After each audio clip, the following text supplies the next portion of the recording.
everyone. Good morning once again. And let's proceed with our session 2, which is on STEM secure transmission of encrypted message in IoT by Dr. Rahul Johari. Dr. Rahul Johari is currently a professor at University of Information and Communication Technology, Guru Gobind Singh, Indraprastha, University, Dwarka, Delhi. Dr. Rahul is presently the head of software development cell and head and founder of Swinger, that is Security Wireless IoT Network Group of Engineering and Research. Sir has been selected as ACM Eminent Speaker by ACM India Council 2021. Sir was also chosen for Albert Nelson Marquis Achievement Award for the year 2018-2019 for professional excellence in the field of computer science. So we are really grateful to have you amongst us, and I would request you to kindly proceed the session. Good morning, all. Is the voice audible, ma'am? Yes, sir, you are audible. Great, great. So I can make you the presenter if you want to share your PPT. Yeah, please do that. Yes, sir.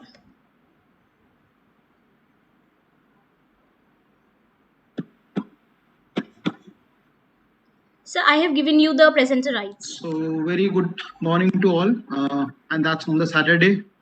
I must thank everyone who is attending this workshop, the teachers, the faculty members, as well as students, because anyone who spares spare time means anyone who works on Saturday and Sunday, and that too for a technical event, really appreciable. So thanks for having me, for inviting me to deliver a talk on the IoT. It's my pleasure to be a part of this workshop. And as a topic in the workshop you would have seen, it talks about the secure transmission of the encrypted messages in the IoT network. So IoT, I think the speakers yesterday also and today also will discuss about the IoT. So I think many of the students as well as teachers would already be familiar with the concept of the IoT. I will share the kind of work what we are doing in our university in the area of the Internet of Things. And you're also welcome to give your suggestions, criticism, everything is welcome for that matter.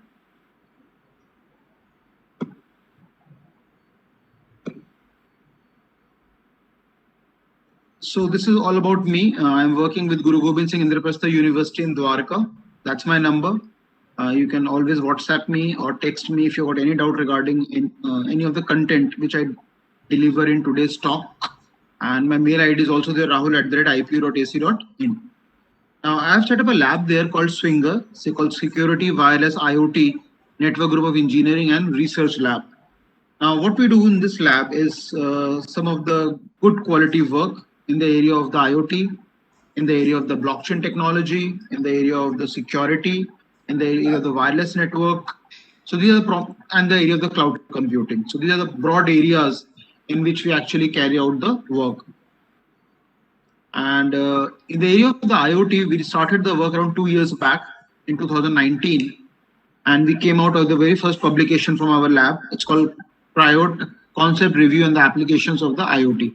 When we just started off the work in the IoT.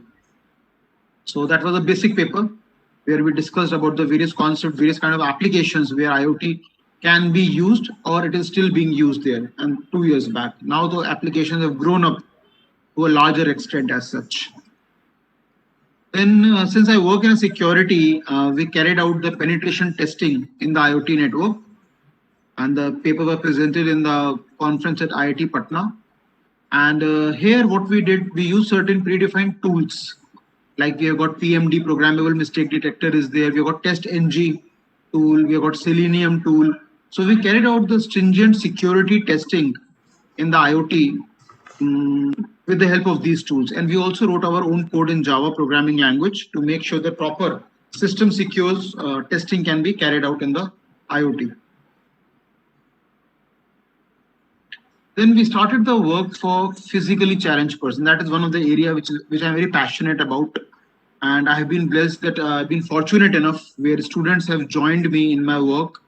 And for having a real-time experience, we actually went to a school called All India Deaf and Dumb School. It is in East Delhi, Karkaduma area, to get a real-time touch that what are the problems faced by the people with disabilities or the people who are not blessed like us We are fortunate enough that we are physically, financially, mentally all good.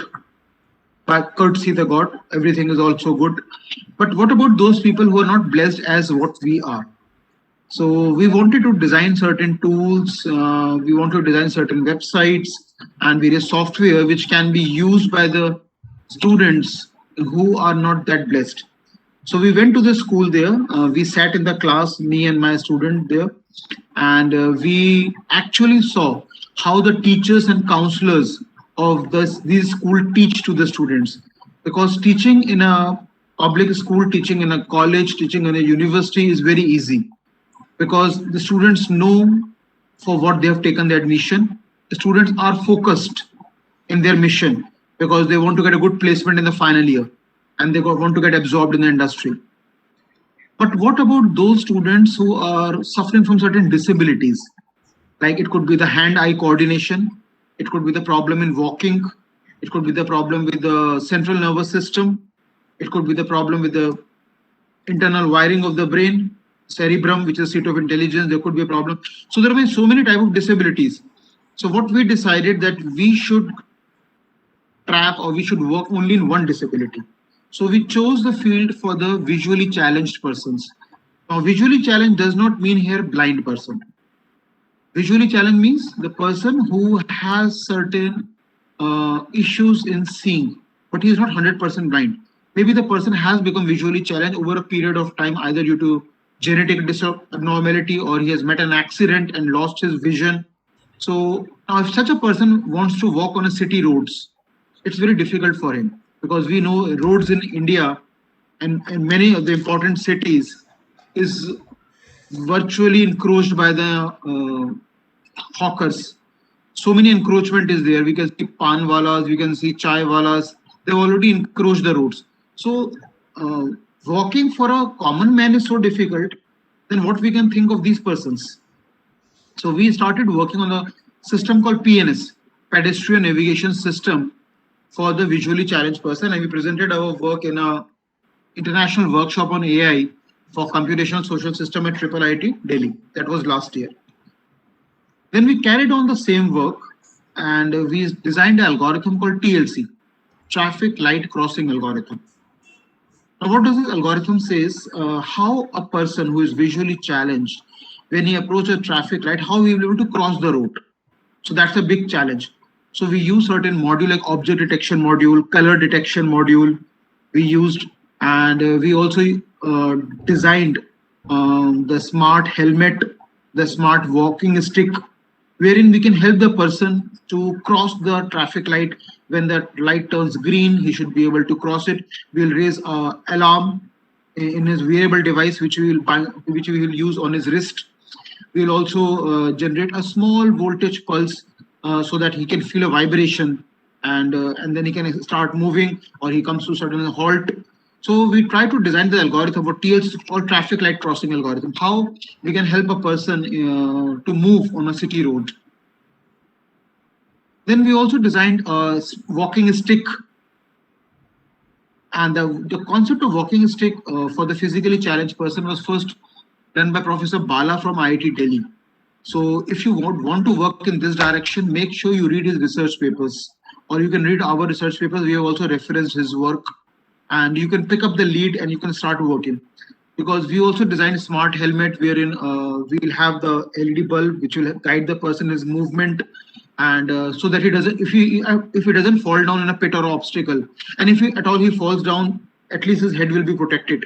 So we'll raise we use the GPS coordinates, we use the GIS, because we wanted to help a person when he's walking on a city road, when the red light will come, when the right turn will come, when the left turn will come, or are there any obstacles ahead. We can raise certain alarm or blink a light, so as to draw his attention that there is an obstacle ahead. Now you need to take a left turn or you need to take a right turn and then move ahead. So it's not easy, it's complex, I must say that, because we are working on it. The idea looks very magnificent, very great, but when you actually start working, you find many problems and you have to come up with a viable solution that how we can help these persons. So we also did a paper in this year only called Astitva. It's rightly named. It's called Assistive Spatial Tools and Technologies for the inclusion of the visually challenged persons, wherein we tried to design these products. Prototype we have designed, the testing we have done. Testing the results have been good, but then we want to improve it further so as to make it commercially viable to be given to the and given free of cost to the needy persons, to the physically challenged persons. Now these physically challenged persons have been called as Divyangajan as per Government of India guidelines. We don't call them as a physically challenged person or people with disabilities. In Hindi, we start calling it as Divyangajan. And also, there is something called web accessibility. Now, that's a term given by the Microsoft initially, wherein they started designing the websites, the web pages, the apps, which can be used by these people because they are also part of the society. And if you show the current website, most of the websites are not compliant.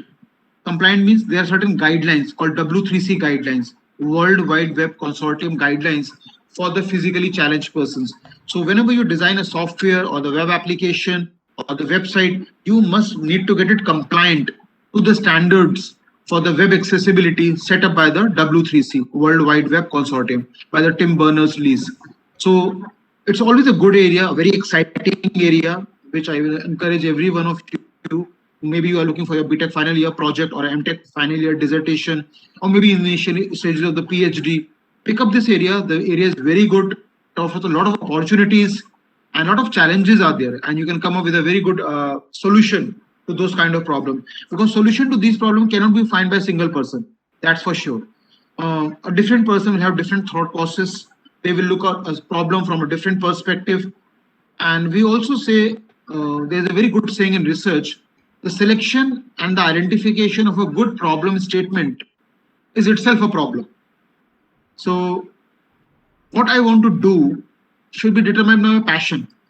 That this is one of the area where I'm passionate about. So that internal driving force will guide you to move in that particular direction. So what I will advise, maybe in the BTech final year or MTech final year, or maybe in the MCA, or maybe if you're in the initial stages of your PhD and you're looking for the potential problem statement, because we as a faculty members already know that in the last day of the PhD, when the external examiner comes and he says, in what ways your product or your research is going to benefit a society, then this is it. Because you're working for a problem in the real-time scenario, your stakeholders are right there in front of you. So why don't you work in that one? People can get benefited by your efforts. Because the amount of money, time, energy you are spending in your research work will not remain confined on the paper. People can actually use it in the real time and they will praise you.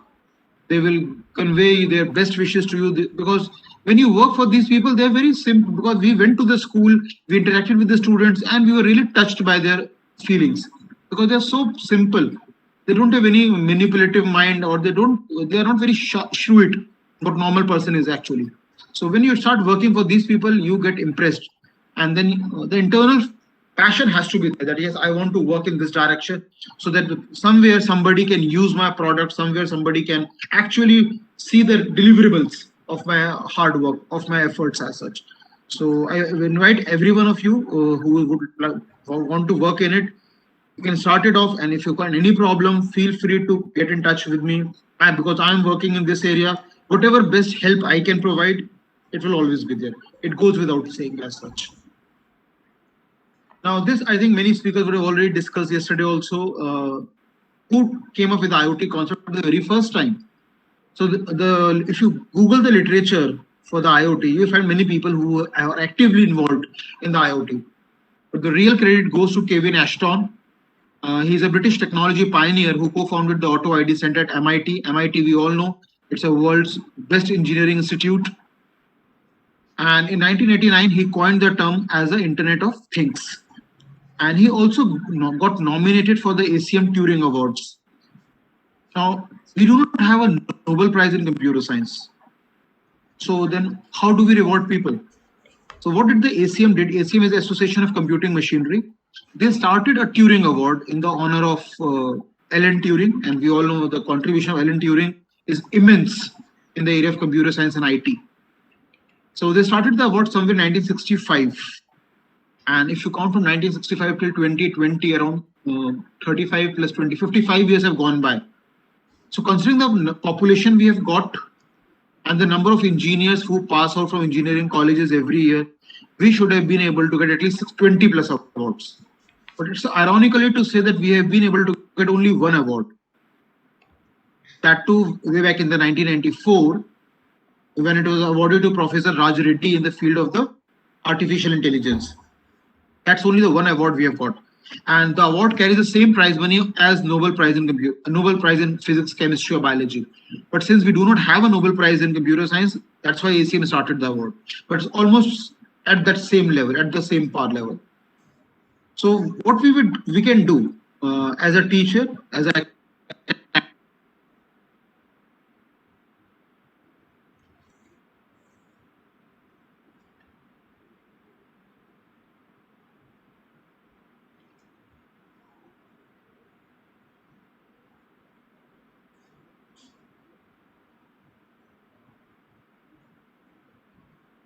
so you can get a even patent for your work. So if you design or develop any new architecture or any new system, go for it. Go for the patenting work. Even I have filed few patents. The first round of review is over. I'm waiting for the second round of review for the patent. The patent is a long process. It takes around 6 to 8 years, because I got first round of review for my patent after 4 years. In 2017, I filed. In 2021, in January, I got the first round of review for my patent. So 4 years, the work was at the Indian Patent Office only. But they need to get it validated by the persons working in the same field, and they also cross-check that is there any other patent already given to your work in this field or not. So because we cannot allow plagiarism to happen, we cannot allow duplication of the patent also. So if you do something good at your college level, maybe at your UG and the PG level, you can go and get the work patented. And it doesn't cost a big money. I think 10,000 is what the maximum cost is, even if you go for the fast round of reviews. Then also they charge, I don't think so, fees is more than 10,000. In 2017, they charges around 8,500 I paid. But right now, I think 1,500 or 2,000 more I would have got done. So it's not that big deal, but then for the lifetime, with your name, you get a patent.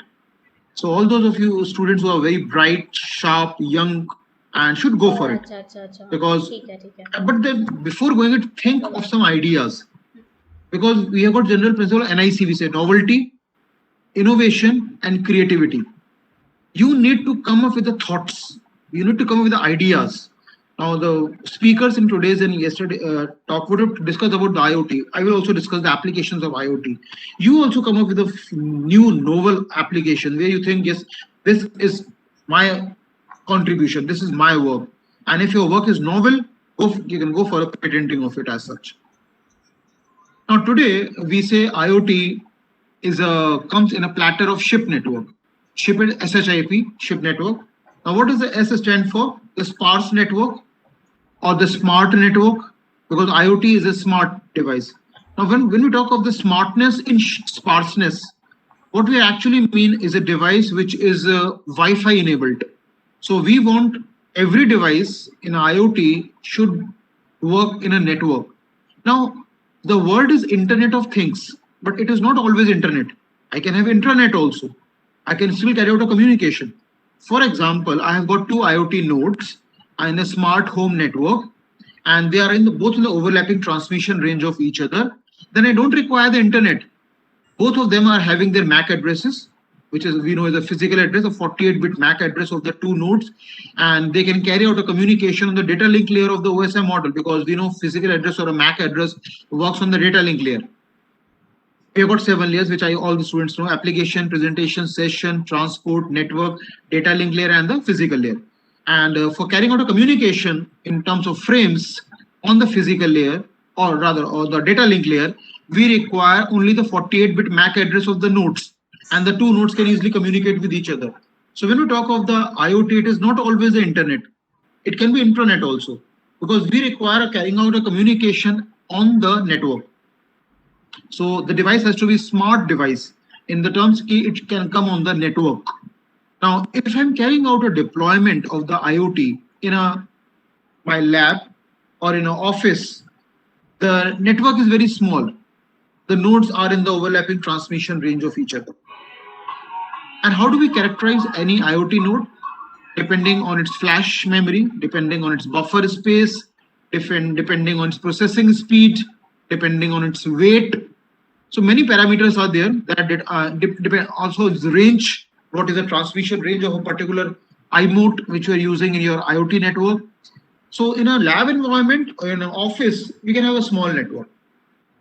But what if I want to carry out a deployment of a IoT nodes, or if I want to carry out an IoT experiment in, let's say, in a desert region of Rajasthan, like a Barmer district or a Jaisalmer district, where I know the huge deserts are there, big vast desert are there, and my objective is to measure the atmospheric temperature or pressure or humidity or soil condition in that particular terrain.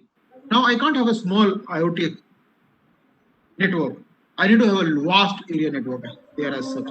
So there could be a sparse network kind of a situation where this nodes are spread across a huge vast area, and node may exist in the form of clusters, and some of the clusters may be overlapping, some of the clusters may not be overlapping.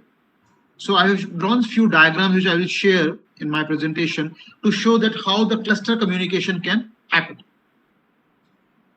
Then hybrid network is a term which is given to a collection of multiple wireless networks. Like we have got mobile ad hoc networks, MANET, which were introduced by Charles Perkins. We have got DTN, the delay tolerant network, introduced by Kevin Fall. We have got Bluetooth network. We have got wireless sensor network. We have got body area network. So various kind of the small wireless network which were there as a standalone entity, they have been brought together on a single platter, and we call it as a hybrid network. Then I is for IoT, we all know it. And P is a planned network or a partition network. Just like the example I took, if you're going to set up IoT network within a 4 walls of your labs or in a smart home or a smart office, you can plan the topology. You can look out at the location and the positioning of the nodes, that the nodes will be in the overlapping transmission range and they can communicate with each other. They can capture the data, they can relay the data. But what about the network when you go for a deployment of a network in a large area? Let's take another example, like for setting up an IoT network in the mountainous terrain. That's also a challenge area. Maybe some of you might have gone in the Uttarakhand region, Uttarakhand state, where we have got the Char Dham Yatras, like Badrinath, Kedarnath, Gangotri, and Yamunotri, the 4 religious sects for the Hindus. So we all visit them. We all intend to visit them in some part of our lifetime, that we can go there and pray to the god. Now, if you have gone there, you would have seen the terrain there is very volatile, very dynamic. Because if I plan to set up an IoT network there, now mountain terrain is very volatile in the sense it is vulnerable to flash floods, landslides, snowfall, because terrain is not fixed. It is very easy to set up a network on a flat patch, but difficult to set up a network where things are more like a Brownian movement, where things are not organized. So the network cannot be planned. It has to be partitioned. Partition means there could be the network will be broken down to small clusters, small partition. So there will be a set of 6 nodes within one cluster. Then there are another set of 6 to 8 nodes in another cluster. Another set of 12 nodes in another cluster, and then multiple number of partitions are existing there. So setting up a network in such a challenging domain is very, very difficult task, very ardent task. So when you carry out IoT experiment on the real-time environment, it is challenge. But yes, if you carry out in a labs, in the offices, in the corporates, it's very easy because everything is before in front of you, and your nodes are not vulnerable to any climatic conditions. They're not vulnerable to natural calamities, and you can always organize them the way you want them. So I can set up a network in a controlled environment or a hostile environment. That is what I said. And IoT, we always say, is a game of sensors. You can have one sensor, you can have any number of sensors. But selection of a sensor is very, very important task in the IoT. Because sensors are more like our eyes and our ears. Because how we react depends upon what I see or what I hear. For example, there is a friend of mine who is always praising me, but behind the scene, he might be criticizing me. Now, I should not go for what the other person's say about my friend. But if I hear the same thing, if or I see the same thing, then that is a reality. So sensors, as the name itself indicates, they sense the data. Now, if I purchase a sensor which is not good in quality, because we say sensors selection has to be done on the basis of precision, quality, configuration, accuracy. So certain parameters are there on the basis of which we select a sensor in our IoT experiment. Now, if you Google, the cost of the sensor start from roughly 150 rupees and it goes up to 20,000 of rupees or even more than that. So when I purchased the sensors for my lab in my university, the cost of the sensor was around 12,000 to 13,000. But there are better sensors than even that. So it depends upon the budget, the amount of money you have got for your research. And we always say research can't be done free of cost. It requires certain amount of money to be spent in. So either you get funding from your college, a university, or we have DBT, the funding by the ministries or the government, or you can pull in your money from your people around you. It depends upon you, how much passionate you are about your work. But then we always need to purchase good quality sensors because sensors sense the data. And if the data sensed by the sensor is not good, it has got flaws, it is error prone, then what do you do with the data? Because ultimately sensor will sense the data, but thereafter you will have to analyze the data.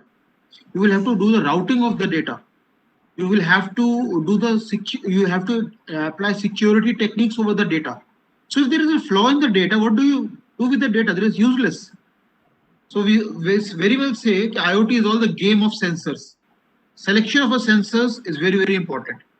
So we can have a sensor for monitoring and measuring atmospheric temperature, pressure, humidity, sensors for predicting earthquake. So they can monitor seismic vibrations happening below the earth or the soil conditions. So I need to identify what is my objective of my IoT experiment. That has to be very first thing. What I want to do in the IoT.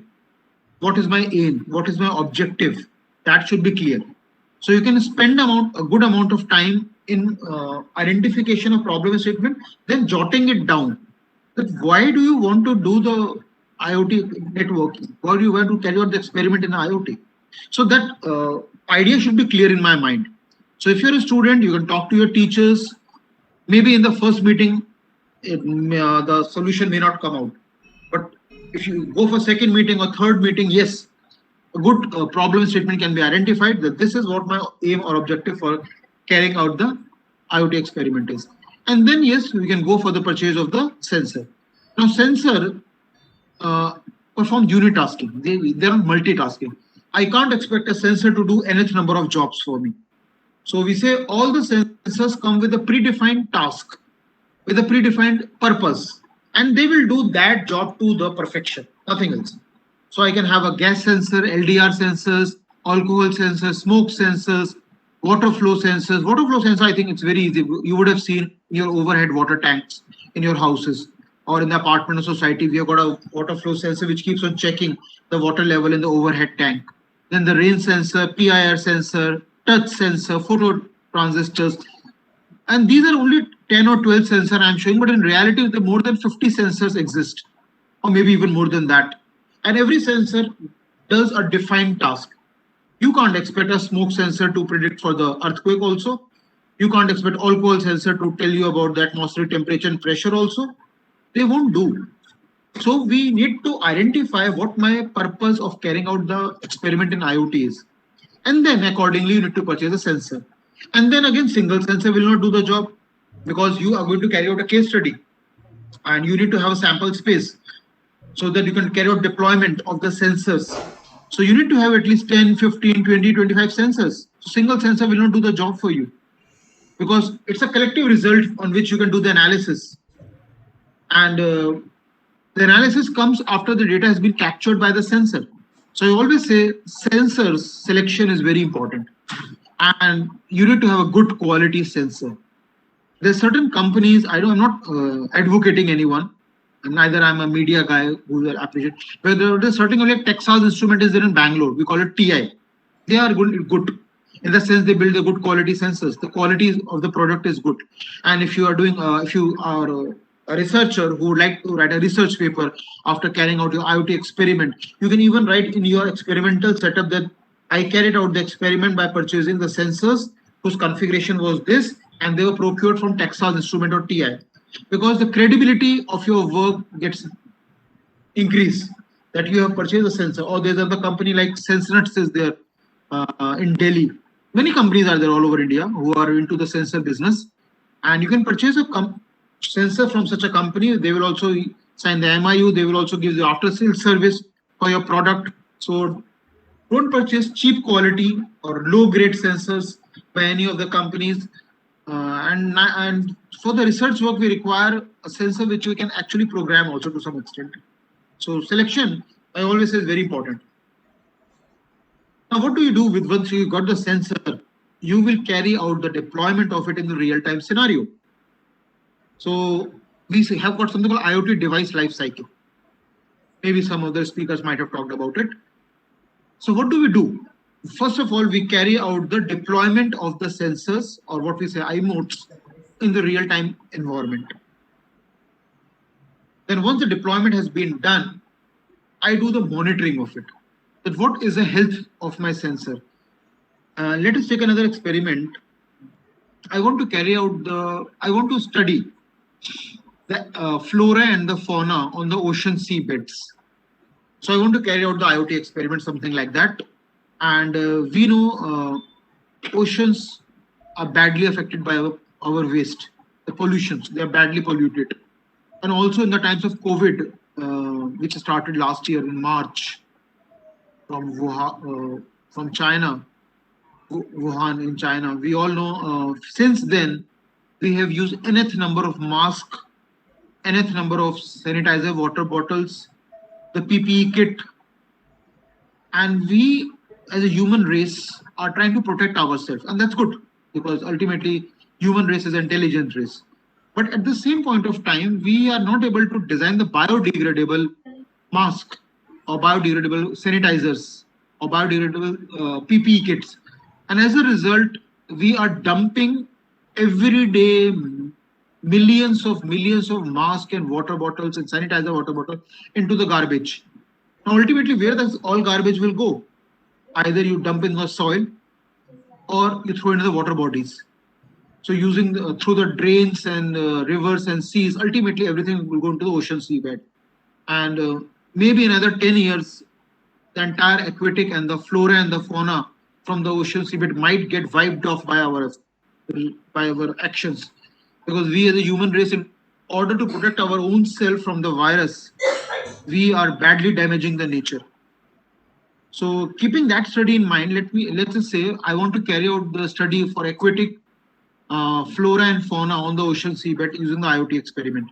So what I do, I deploy the sensors, I carry out the deployment of the sensors on the ocean seabed just to check that what is the current condition of the flora and fauna. Now, a single sensor will not do the job. I need to have hundreds of sensors which can be spread across a vast aquatic area, what we call aquatic seabed, so that the successful analysis can be done. That what is a threat to the endangered species for the aquatic flora and fauna. So I need to have hundreds and hundreds of sensors spread across a vast area. So that is what I'm trying to say. Once you carry out a deployment, you need to monitor the condition of the sensor, because sensor is also a hardware device. It will get badly affected when it is put into the natural environment. So if let's say if I'm deploying a sensor in a Rajasthan area, then extreme temperatures are there. So wear and tear is bound to happen. And I need to keep on monitoring the data which is being sensed by sensor. And the moment I come to know that there is certain flaw or error in the data, immediately I need to go for servicing of that sensor.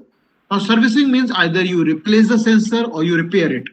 So servicing of the hardware device is very important, because once you are deploying them in the real-time environment, they will get affected by human actions, by human activities, as well as by the nature. Then servicing need to management. You might have a 50 sensors or 100 sensors or 200 sensors, 2000 sensors. You need to manage your IoT network well. you need to make sure the data is properly captured by these sensors and relayed to your base station or to your control room. Thereafter, you can archive the data in the databases and then do the analysis of the data. Then we require a software and the hardware update for our iModes, IMOTs, that is what we call iModes or sensors. So regular periodic updation is also required for these devices. Otherwise, they will become obsolete, and the vendor will not provide the after sales service for you to your product. So you need to carry out regular software and hardware upgrade for these devices. Then you can also do sharing of the data through the sensors. Either sensors can communicate with each other or they can relay the data to the nearby control room. And finally, once you are done with your IoT experiment, you can decommission it, or you don't throw it in the garbage, don't throw it in the bins. Now you would have seen there are many companies who do the electronic waste processing. For example, if you even take the smartphones, once you have used the smartphones, the Nokia, Samsung, Philips, whosoever is smartphone you are using, Sony, they have all got their e-bins at their customer care centers. And they say once you have used your product, you can throw in the e-bin so that the electronically processing can be done and we cause minimal damage to the environment. So decommissioning means you are taking off the sensor from the field and then you are no longer using it, your experiment is done. So, but do not throw it in the natural environment. Give it to the companies, let them electronically process it and cause a minimal damage. We don't say they will not cause. They will also ultimately, but they will try to make sure that your product is processed properly before being thrown in the bins. So that is how IoT device lifecycle actually grows. Now, some of the key technologies what we are using and what we can use. 1, 2, 3 was just an application of it. So I've already discussed about the forest, not about the forest right now, but about the mountains, about the ocean seabeds, about the desert region of Rajasthan. So they were more 1, 2, 3 point were more about the applications. So I've just skipped them because I've discussed them verbally. Now, once the sensor has captured the data for you, what do you do with the data? We need to store the data. We need to archive the data. So we can bring many key technologies to work along with the IoT. For example, if you are good in data sciences, you are good in big data. So you can bring the big data tools like MongoDB and Hadoop to work with your IoT experiment. So I can carry out the integration or the amalgamation of the multiple technologies and I can make them work in collaboration with each other. Or let's say I do not work in data sciences and I say, what about the relaying of data? Because yes, data will be captured by the sensors. So proper sharing, relaying, and distribution of the data need to be done among the various nodes, clusters, and servers. So I can use a cloud computing domain for it. This is what cloud computing says. And we have got various kind of services available in the cloud computing, like software as a service, platform as a service, infrastructure as a service, database as a service. So many kind of services are available in the cloud computing domain, and I can use them. I can capitalize them for carrying out the distribution of the data among the different nodes, clusters, and servers. Then I can also go for security, a security top-notch, high-level security. So one option is that I use the classical cryptographic techniques and algorithms. Classical means when we talk of the cryptographic technique like Caesar cipher, Veneer cipher, rail fence cipher, affine cipher, hill climbing cipher. So I can use these traditional cryptographic techniques, or I can use the symmetric and the asymmetric cryptographic algorithms. Like we have got two branches of cryptography. One is where you use the same key for carrying out encryption and decryption. The other category of algorithm says you use a pair of keys, one public and one private, for carrying out the encryption and decryption. So example of symmetric cryptography just like a DES, data encryption standard, or the AES, advanced encryption standard. They fall into category of the symmetric cryptographic algorithms. Means where I'm using a single key both for carrying out encryption and the decryption. But another challenge that comes, how do you share that key between the source and destination? If they want to use a same key for carrying out encryption and decryption, how do you share it? Anyone who has an answer to it? How do we do that?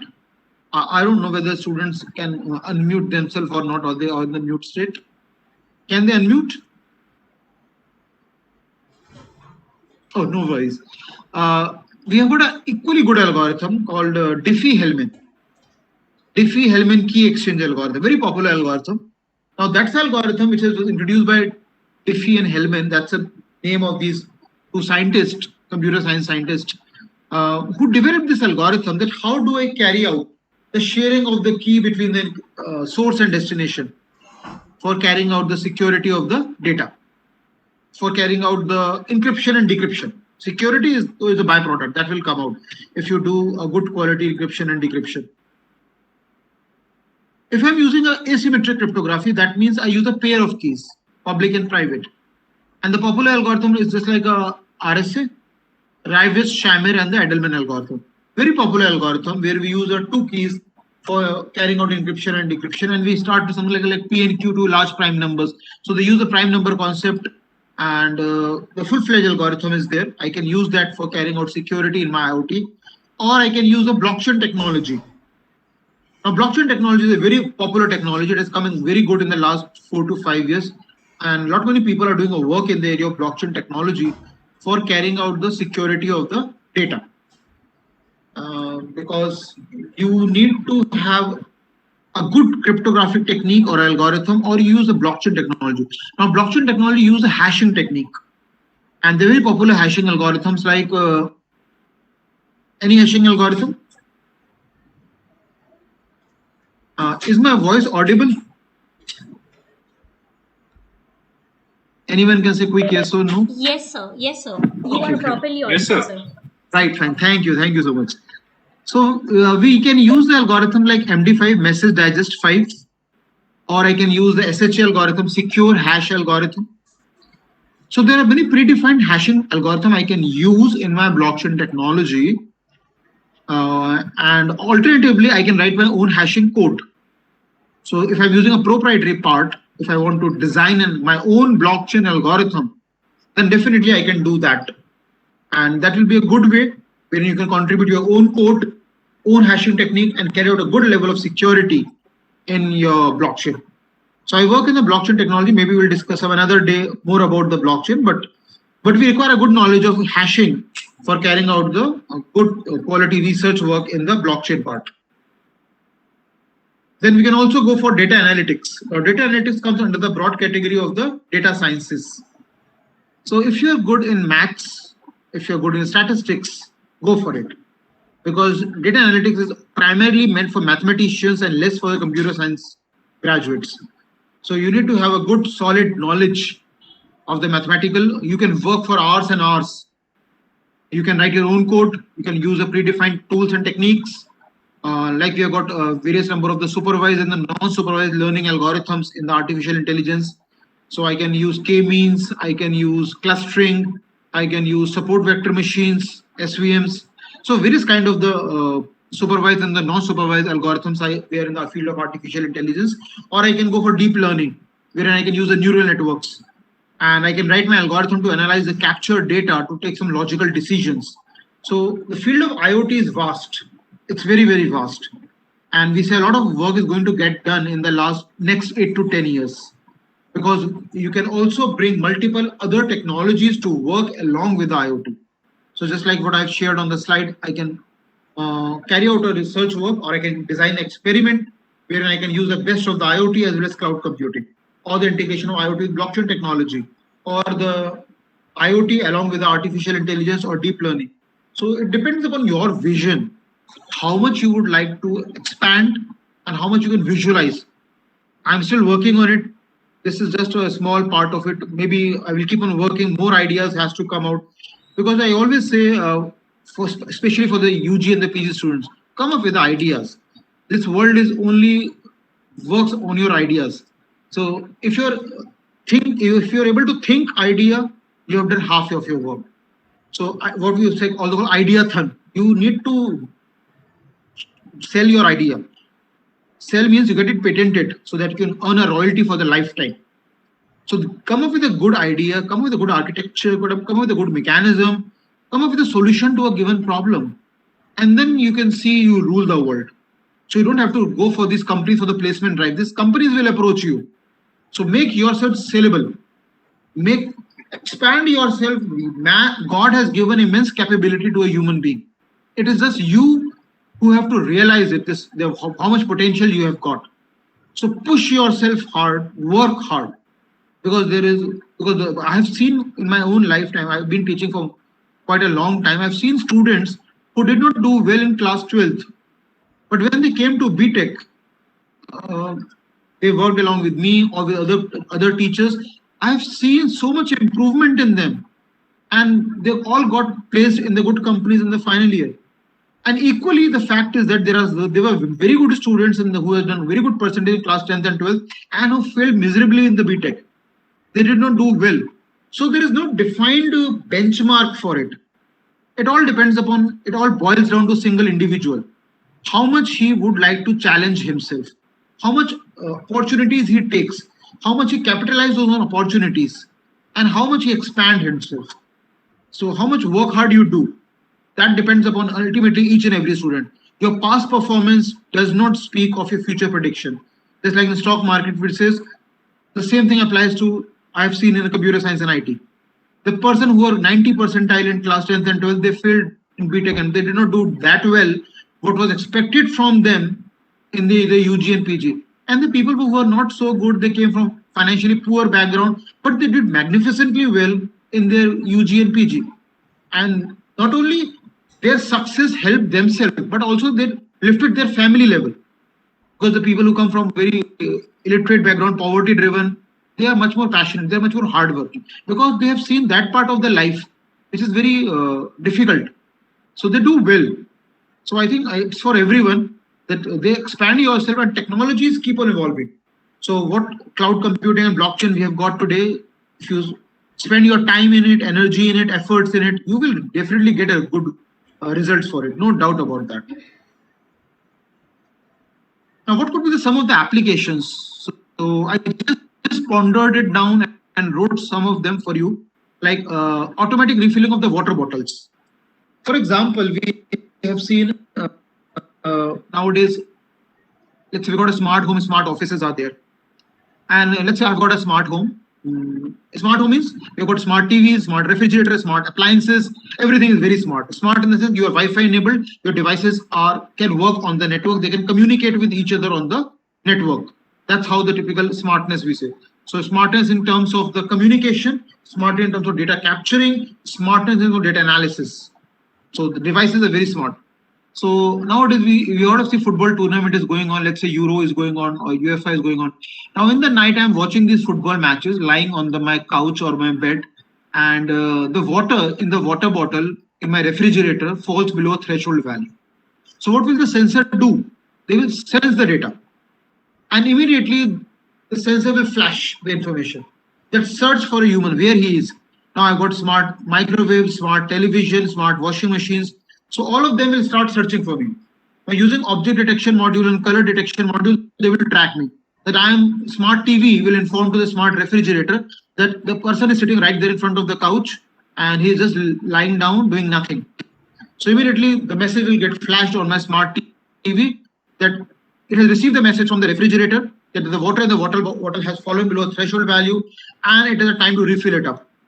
Now I am a person, a lazy guy. It's a night time. I'm also feeling sleepy.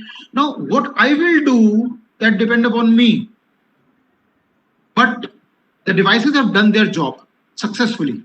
They have conveyed the information to me using the sensing information plus the communication. They have successfully done it. So now what I do depends upon me. So we also say IoT is a combination of sensors and actuators. Now sensors have done the job. But in this experiment, I am an actuator. Actuator says ACT, action. So I'm not doing any action. I'm lazy guy. Just have seen, okay, Subah morning I will fill the water bottle. What's the need for it? Because I'm a human being, so I've got to own my feelings. So if I'm alert, immediately I will rush to the kitchen and fill the water in the water bottle. Or if I'm a lazy guy, I'll just keep on lazing and keep on watching the football match and I will sleep down also. So I'm an actuator in this case study. Because I need to act. I need to put into action. I put my journey into action so that I can take appropriate action depending on the information which has been communicated to me. Another application which I can take is automatic switching of the fans and lights. We have seen in the colleges, in the classrooms of the colleges and university, at times students move out, teachers also move out, and nobody switches off the light. And there's a lot of wastage of energy. So we can have a smart classrooms wherein not only smart classroom board is there, teaching board is there, but also sensors are fitted onto the walls, on the doors of the sensors. And moment the sensor sense that there is nobody in the room is all vacant. So what they can do, they can immediately coordinate with the electrical switches, electrical signals, and convey them that there is nobody in the room. Just lower down the light. The intensity of the light will be lowered down, and that will help me to save the energy. Also, I can controlling the speed of the fans so that no energy get wasted as such. Another experiment we can carry out is something like a use of sensors fitted walking stick for the blind person. Now, again, this was experiment which we discussed initially. It was carried out first of all by the Professor Bala in IIT Delhi. He designed the first stick which can be helpful to a blind person in his movement, that how he can actually move around as such. Then we can have refilling of the petrol in the car or air in the tires. That can be other experiment sensors fitted. Nowadays, if you see, the cars are actually very smart. They are more like a computer in themselves. For example, I got a car, Fiat car was there with me. My father bought it, and I used that car till 2007, and I have to sell it out in scrap only when the components were not available in the market. So if I compare that car with the cars available today, there's a huge gap. The cars today are much more technologically advanced. They're total, so many chips are there, so many pre-programmed chips are there. The complete computers are there in the cars. In the engine, if you see, nowadays we have got a Bluetooth enable. I can use hands-free to talk to somebody. Airbags are there. So many lights are there. Tech system, music system is so advanced. So if you look at the air conditioning system, is quite better. So today's cars are much more advanced as compared to the cars which were, let's say, 10 years or 15 years back. So a lot of advancement has actually get done. Another experiment which I can carry out is like in the field of agriculture. A very successful experiment was carried on in Andhra Pradesh, in Hyderabad district of Andhra Pradesh. And there, first time experiment was carried out that why do we have the human intervention in carrying out the, let's say, I want to irrigate the field. And right now in North India is a very hot, maybe other parts of India equally getting affected by the extreme temperatures. Now, when the soil turns dry, either first of all we ask the humans to switch on the water sprinklers. Alternatively, what we can do is we can have the automatic watering in the fields. So water sprinkler will keep on sensing the temperature. And moment they find that the atmospheric temperature has crossed beyond a threshold value, immediately sprinklers will switch on and they will start irrigating the field so that the soil does not turn dry and remain in good amount of moisture remains there in the soil for carrying out the agriculture for the farmers. So we say the applications are immense. Rather, nth number of applications are there for the IoT. Now, this slide is a very good slide which I found on the web. If you look at this slide, this is smart home. Now here all the devices are so smart that they keep on helping our lives. They keep on performing the predefined actions because they have all got sensors fitted in them. They've got actuators fitted in them. So smart homes means smart microwave, smart refrigerator, smart TV, smart appliances. Everyone is very smart because they all help in taking our decision. We've also seen the Alexa and Series. We have also even seen that because they are also the apps in our mobile phones. They are also helpful to us, and they talk to us. They take a decision on us. But all this also hinders the privacy and security of it, because ultimately, if you give so much amount of freedom and liberty to these devices, they will start intruding into your lives. So again, a line of demarcation has to be drawn. That what is the point of time where you want to stop these devices from interfering in your life, or you want to give a complete freedom to these devices? Not only they will help you, they will start taking decisions on your behalf. So that's a real problem comes, that you cannot go beyond a point to help these devices because they might play just havoc with your security and privacy of the data. So smartness is good, but till a point. Otherwise, let's say these smart doors and smart cameras, they keep on recording my day-to-day action in my home. And if somebody hacks them, the data goes to the outside world. So again, this is a very big problem in security and privacy when we talk of the smartness of the devices. Now, in today's talk, we'll also discuss about the security when we route the data in IoT experiment. So we use a protocol called MQTT protocol. It's called Message Queuing Telemetry Transport Protocol.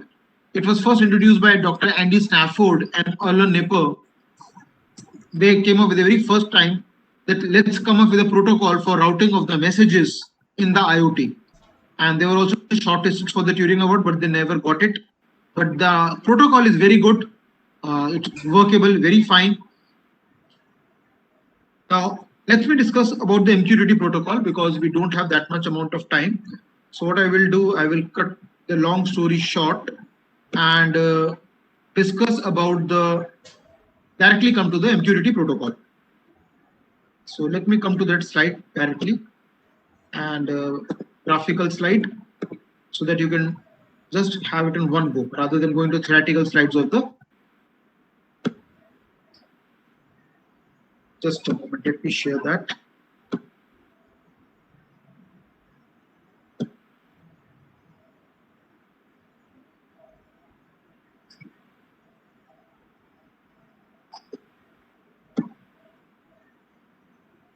Are the slides visible? Anyone can say quick yes or no? Yes, sir, it is visible. Okay, great.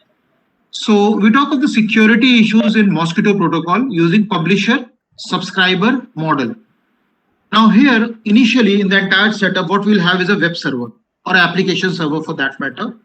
And this server will have a broker inside it. So broker is there, and broker as a name itself indicates more like an agent. But in computer science, everything is a logical. So we will have a process which will run on the server and call it as a broker. Now, what will this broker do? Broker will communicate with two entities. One is a publisher and one is a subscriber. So on the left hand side, I've got publisher. Now, what will the publisher do? Publisher is an entity who actually goes and carry out the deployment of the IoT nodes in a network, let's say real-time test beds.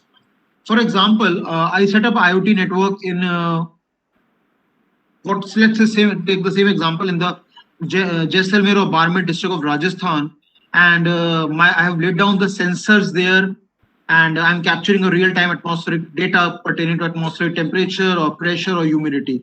So I am there, I am based there, and I'm capturing a data with the help of these sensors, and I'm archiving them in certain databases. Now, there are millions of people around the world who are carrying out a research in IoT, and they want access to our data. So what I do, either I can provide this data free of cost when you work in open source, or I can put a price on this data. I say, let's say, $1 for 20 records. So I'm charging money for it. So what I do, I'm a publisher there. I go to a server and I host my data. Just like you would have seen, certain portals are there where you can download like Kaggle is one of them. You can download the data set free of cost, or I can give it free of cost, or I can charge it per record basis. So I as a publisher who is carrying out a real-time IoT experiment, I go to a server and I put my data for sale. So on the server, we'll have a broker. A broker will help me to look out for subscribers. So what will the broker do? Broker will maintain a database, what we call topics. It will have a table having topics and values. So what are the topics here? Like temperature, pressure, humidity, soil conditions, multiple kind of topics can be there, and appropriate values for each of them. That what is atmospheric temperature? So I can even add the column of date. I can even add the column of time, the zone, the GPS coordinates, the latitude and longitude. So I can keep on expanding the size and the schema or the structure of the table. So it will create a table depending on the data captured by the publisher. And then it will issue the same thing to the subscribers. So subscribers are the person who are actually interested in getting the information about the data. So broker will say, okay, if you want a data, let's say for the period from 1st June to 5th June, then I have got a data, you can come and collect the data. So subscriber comes, he collects the data from the broker. But at the same point of time, we also have the hackers here. Now, hackers are the someone who can play havoc with the system. They can go and modify or manipulate or corrupt this data. So hackers can be a real dangerous entity who can actually disturb the volatility, disturb the integrity of the data as such. So I can have a single hacker or I can have a multiple number of hackers and they can all affect the working of my system. So hacker can launch the attacks on the publisher, hacker can launch the attack on the brokers, hackers can launch the attack on the subscribers, or even hackers can launch the attack on the tables which are being managed and maintained by the broker of the server. And let's say the publisher has published the value is 30 degrees Celsius for temperature. The hacker can go and change it to, let's say, 10 degrees Celsius or 15 degrees Celsius, or maybe they put to negative values.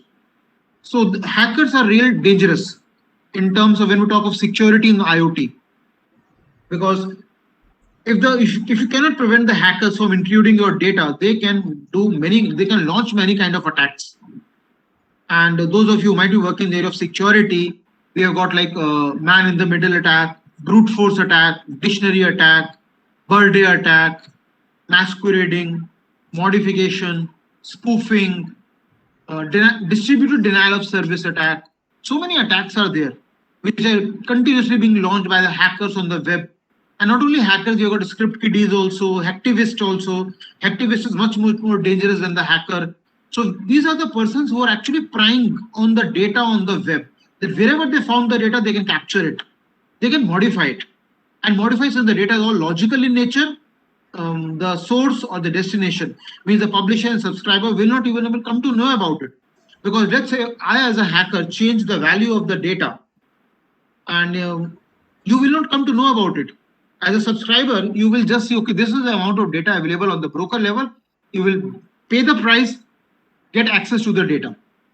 Or let's say if I, as a hacker, launch the attack on the Kaggle website and I disturb the integrity of the data, I flips the values, I change the values, will the destination come to know about it? Maybe after 2-4 days, or maybe after 2-4 months, or maybe for never, that the data has been hacked by the professional hackers.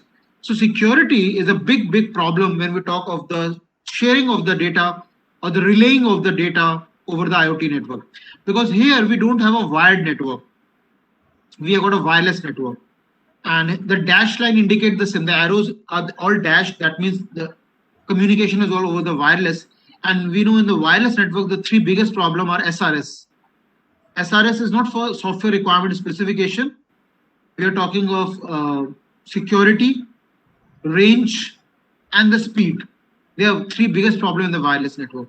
So when we talk about the wired network IEEE 802.3, which is Ethernet, it's much more safe, it's much more reliable, it's much more secure as compared to IEEE 802.11 standard to 16 standard.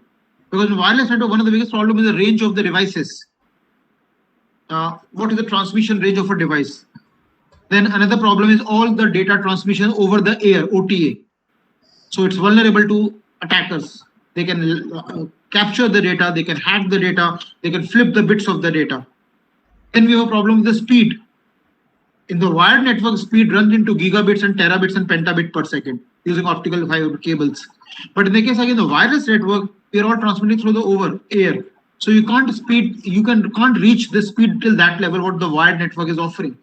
So these are the SRS are the biggest problem with the wireless network. And yes, people are working. Like we have got a hardware hub of the world as China, Taiwan, Mongolia, Korea, Japan. They are working on these issues, how we can make much more smarter iModes, how we can make much more smarter sensors, which have got a good amount of range, good amount of flash memory, good amount of buffer space, which are lightweight also because you are going to deploy them in a real-time test beds. So many companies are spending money into it. And yes, in the times to come, we'll see that the wireless network improves these features. I don't say they will reach to a stage of perfection or equivalence to what the wired network is, but definitely a lot of improvement is going to be expected in the case of the wireless network and the IoT per se.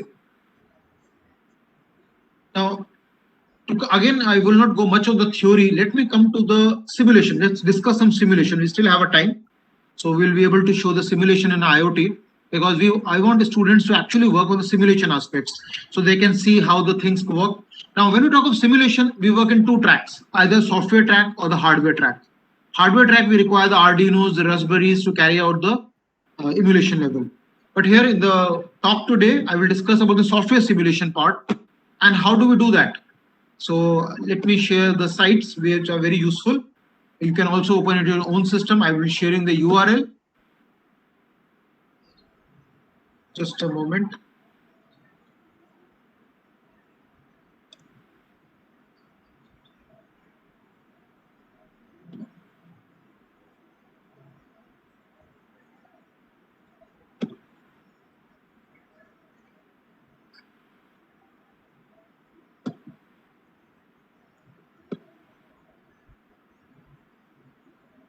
Are we able to see this website of Eclipse?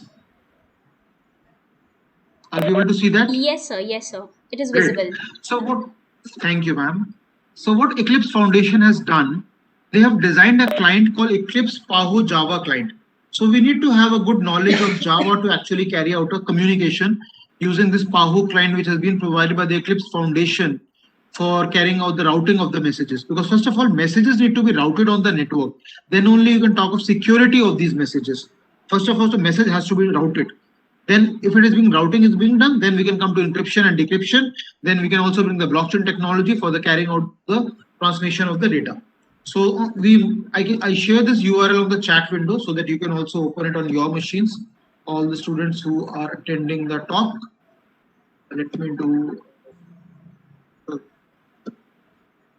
chat window.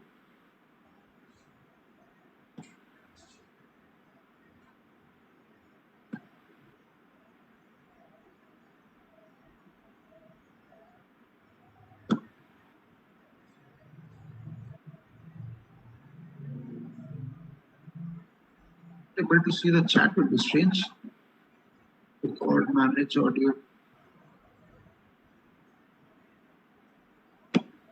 Question answer. Where has the chat window gone? Why I'm not able to? Anybody can help me on which I should click on which of the menu icons to make sure that the chat window is visible to me? Nikhil, sir. Nikhil, sir, are you there? Few synchronize session information, audio, video, stop tested. Yes, Surmai. Sir, please guide. Sir, where should I click to get access to chat window? Okay, just wait.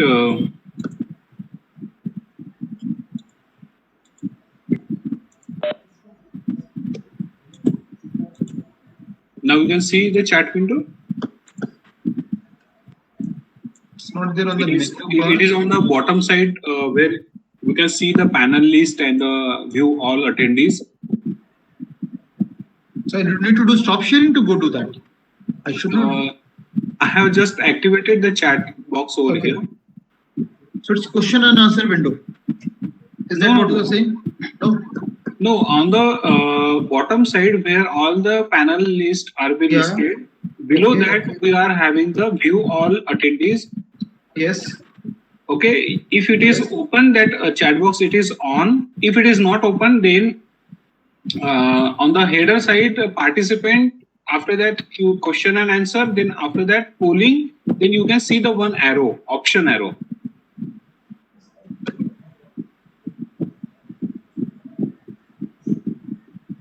Where we are having the all the names of participant, you can see the option arrow is there. You can drop down that option arrow. This is very strange. I'm not able to locate it, so I don't know. And then chat will be there. That's the first time I'm struggling even to find a chat window. Share, breakout session, recording. Sir, you can you see that participant Yes, option? yes, I can see the participant option. Behind it having the question answer logo. Attendees are there, 35. I can see that. No. You have to go upper side. Okay, On up the header menu side. bar. Menu bar, yes. Okay, You share, can see view, audio, participant, session. no on Session the option. right hand side. Right hand side. The beside polling there is a one downside arrow is showing. Participants. So polling logo you have seen. The Polling. polling is visible to me. I think I should not waste time like this. Uh, uh, Just a wait. I will making for you. So one thing you can do is you can share the link in the mail through to Lakshman sir, yeah, I will do that. That's also equally fine. so that we can share Absolutely. with the students. Yeah, Yeah. yeah, I will do that. That's, I think, is a better Yes. option to go for it rather than spending time on it. So I go back and share my desktop. Ma'am, is the website visible? Yes, ma. Yes, sir. It is Great, visible. great. So what I do here is that I open the Power Project and I can download it. I can on my machine. So I can see what I'm going to be interested in is MQTT. MQTT message queuing telemetry transport version 5.0, message queuing telemetry transport version 3.1.1. So I need to download the standards because this is where the real stuff is. So I click on download and it will get downloaded onto my machine. So that's a useful site. Another is I need to download the protocol. What I do with it. So here again, I hope this mosquitto.org/download is visible to us.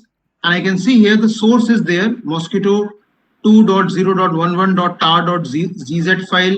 In the Windows, we have got mosquitto 2.0.11 install Windows 64.exe file. So I need to download this on my system.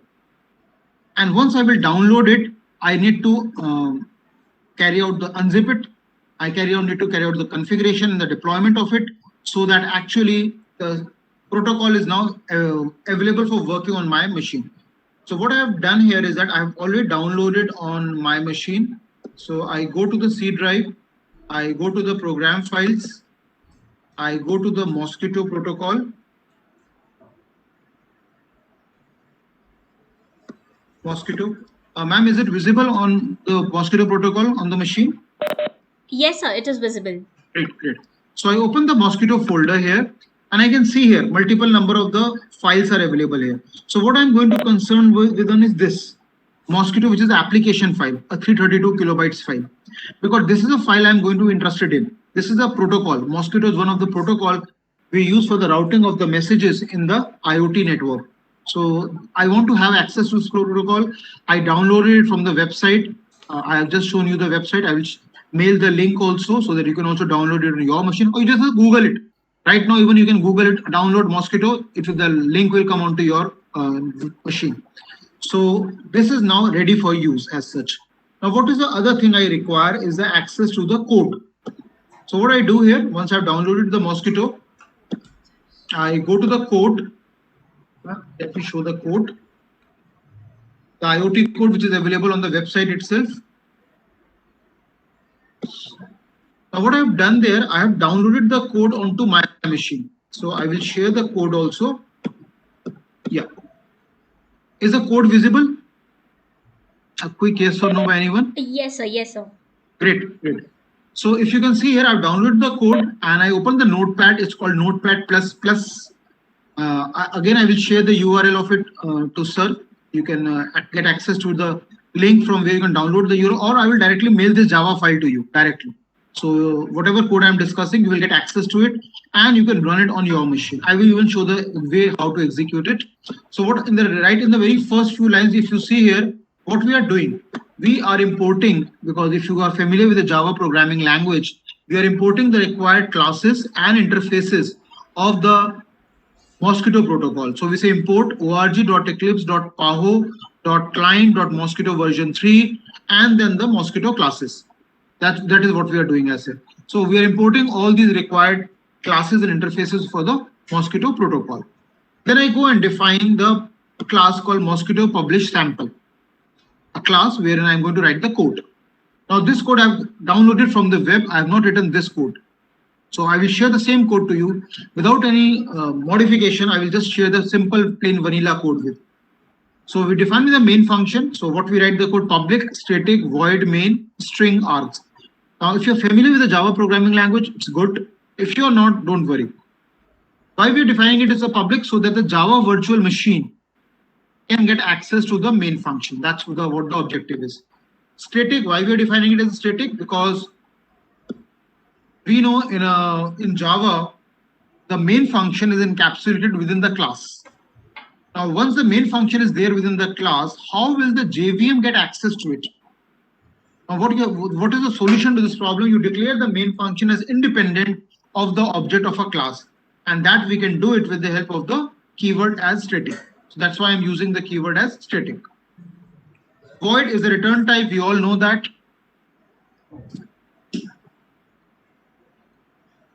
And Java receives everything as an incoming argument as a string type. So string args, that's a way how do we go for it. Then I declare a topic. I have shown you a slide where we have got a broker will maintain a topic and the values table. So a topic has been declared as a string type with the name mosquito examples. Then I define a content. Again, I define the content as message from mosquito publish sample. Then IoT supports three kind of quality of service. That is 0, 1, and 2. So I set the quality of service as the highest. That is 2. Then I set up a broker and I make it workable on my machine. So 127.0.0.1 is a loopback IP address of my machine. And I make it run on the port number 1882. That's a port number which is used by the IoT for carrying out a communication. Then I define a client ID variable which is of the type Java sample. Now Java says whenever you're carrying out a communication, you must save the object data. So what we do for that, we have got a predefined class called memory persistence class. Now memory persistence class is a predefined class. So what I do, we make a call to the no argument constructor of the memory persistence class.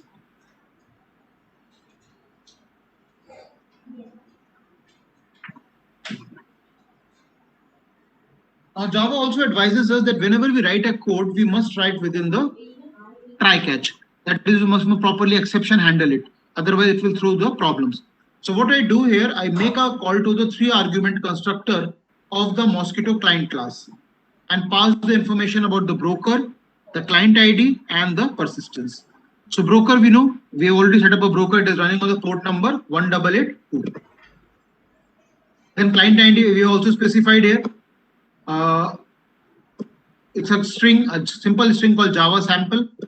Then persistence, just to make sure that the persistence property is true in Java. Then what do? I make a call to no argument constructor of Mosquito connection options. And why do I do it? Because I want to get access to a connection option reference variable. And with the help of it, I make a call to a function called set clean session. Connection option dot set clean session. It is more like the f/stdin function which we have got. It will clear all the streams. Then I display a statement system.out.println connecting to broker. So just a normal simple statement. Then I want to make sure the connection options are activated. So what code I write? A sample client. Sample client is a client of the Mosquito client. Dot connect with the connection options. If it is successful, it will display a statement system.out.println connect it. Then I go and publish a message, system.out.println publishing message, and I display the value content. Then I make a call to the one argument constructor of the Mosquito message class. Now what do I do here? I fetch the bytes from the string because Java by default supports string, but all the communication in the IoT happens in the bytes. So what do I do here? I fetch the bytes from the content. So get bytes are fetched from the content. And once it is available, I get the access to it in the Mosquito class reference variable called message. And I make a call to a function called set quality of service. So message dot set quality of service, and I pass the variable QoS. That is, and I set the value for QoS as 2. So 2 is already present here. Then I go and publish the same using a publish function of the sample client. So sample client dot publish topic and the corresponding message. If I'm able to do it, I display a statement system.out.println message published. And then the publisher disconnects. So sample client.disconnect. If it is successful, I display statement disconnected, and then I exit out from the program. So in this program, what is happening is the publisher is able to publish a message onto a broker window, right? That is what it is happening. Now, it might happen that during the entire execution of the program, certain exceptions might get thrown. So we have got a class called Mosquito exceptions for it. And accordingly, I can handle get reason code, get message, get localized message, get cause, or if any other exception beside these 4 exception, I just display it as it is. System.out.println exception and the mean. That's how the program gets done. So a small simple program, a code written in Java. Now how do I execute it? So what do? I open the command prompt window. Ma'am, is the command prompt window visible? Yes, sir, it is visible. Great. So I go to the program files folder. I go to the Mosquitto folder and I start the mosquitoes on my system. So mosquito.exe -v, V is for verbose mode. Verbose means whatever it will do, it will keep on printing onto the command prompt window. And I start the Mosquitto server on my system on the port number 1882. And now I can have a look at this server. It says Mosquitto version 2.0.11 starting. I have downloaded the Mosquitto server. I've shown you the location on my system. Using default configuration, starting in local mode, create a configuration file. For more details, we can go to the mosquitto.org. And it is opening 2 sockets, one for the IPv4 version addressing scheme, one for the IPv6 version addressing scheme. And we know IPv version support 32-bit IP address and IPv6 supports 128-bit IP address. And it opens both the sockets on the port number 1882. And the cursor starts blinking. That means it is ready to receive the request for processing. Now, what do? I open another window and I go to my program and I compile the same program which I have shown you. Yeah, Mosquitto publish sample.java. So I compile the same program which I just showed it to you using a Java compiler, and it produces a .class file. And what I can do, my Mosquitto server is currently running. Now I launch the program. I execute my IoT program. Now I can see here it is saying connecting to broker TCP 127.0.0.1:182. Now I can go here and see what is happening here. I can see here that the messages are coming from the other command prompt window. So I can go to the next command prompt window and I can see the output here. It says connecting to broker on the port number, connected, publishing a message from Mosquitto publish sample, message publish, and then publisher has gone disconnected. That means publisher came, it connected to the broker, it published the message on the broker, and then it vanished off. It has got disconnected from the scene. And the same activity got published onto the broker window. I can see the command prompt window on the port number 1882. Java sample was the name of the string. You got displayed correction acknowledgement, receiving published message, sending published record, receive published record, and then finally the publisher has got disconnected from the broker window. So that is how I can carry out easy communication in my IoT between the publisher and the broker as such. Any doubts regarding it? Anything not clear? And if you want me to repeat it?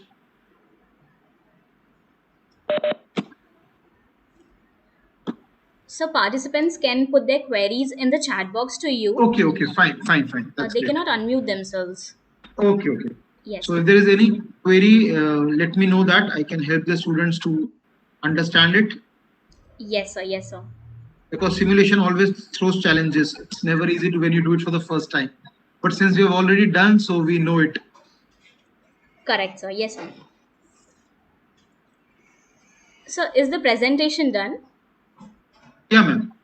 I will more interested to help the students in their problems. Yes, sir. So students, you are requested if you have any queries, so please put it in the chat box. You can either put to the sir directly or to the panel.